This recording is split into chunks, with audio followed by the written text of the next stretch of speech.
श्री कृष्ण। हरतालिका की कहानी।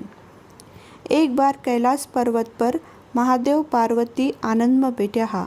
जरा पार्वती महादेव जी ने प्रश्न पूछो, हे प्रभु, थे मारा पति क्यान हुआ, थे मन क्यान मिल्या, जी की सारी कथा मन सुनाओ। कौन सा व्रत का पुण्य सु प्रताप सु थे मन मिल्या, जी की सारी कथा मन सुनाओ।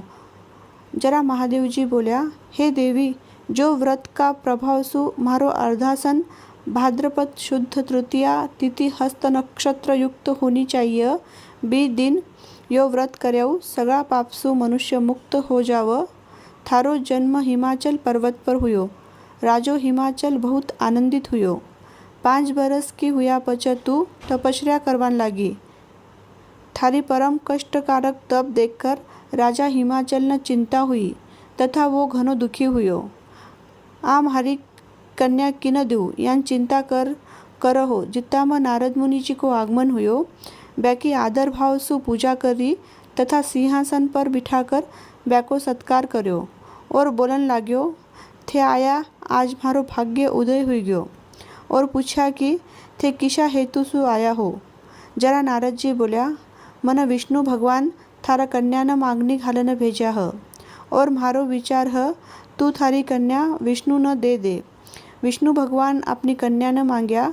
यो देखकर हिमाचल न घनो आनंद हुयो और वो अपनी कन्या विष्णु जी न देवन को ठहराव। पछे नारद मुनि विष्णु कन गया और बोल्या, मैं थारो विवाह निश्चित कर आयो हूँ। मारो विवाह विष्णु के साथे निश्चित कर्यो। यो सुनकर पार्वती न बहुत दुख हुयो। बा अपना सखी कन गई और केवन लागी, मारा पति मन विष्णु न देव ह और मन ही मन शिवजी न अपनो पति मान चुकी हूँ।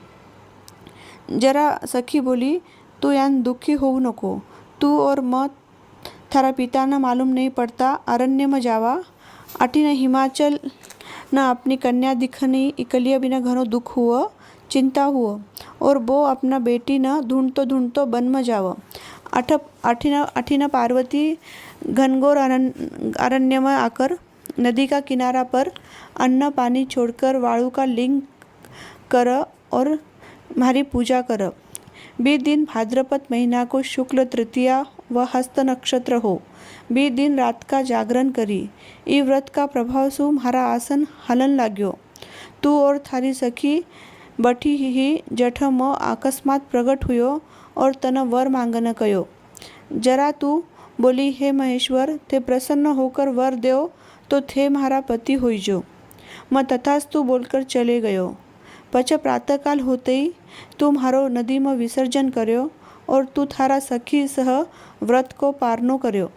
इत्ता में हिमाचल राजो ढूंढता बठ आई गयो और तन केवन लाग्यो, तू अरण्य में क्यों आएगी। जरा तू बोली, थे मारो ब्याह विष्णु का साथ निश्चित कर्यो हो और मैं निश्चय कर्यो कि शंकर के साथ ब्याह करो। जिकाऊ मैं अरण्य में आएगी। थे शंकर जी के साथ ब्याह करो तो मैं घर आऊँ, नहीं तो अट ही रहूँ।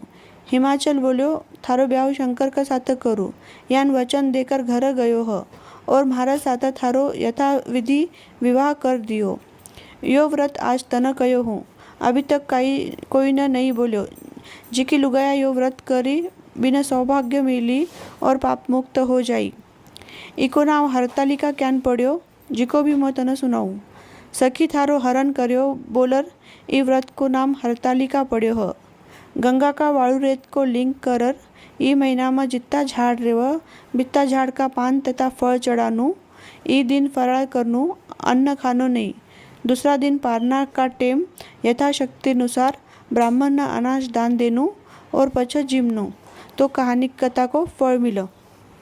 धन्यवाद।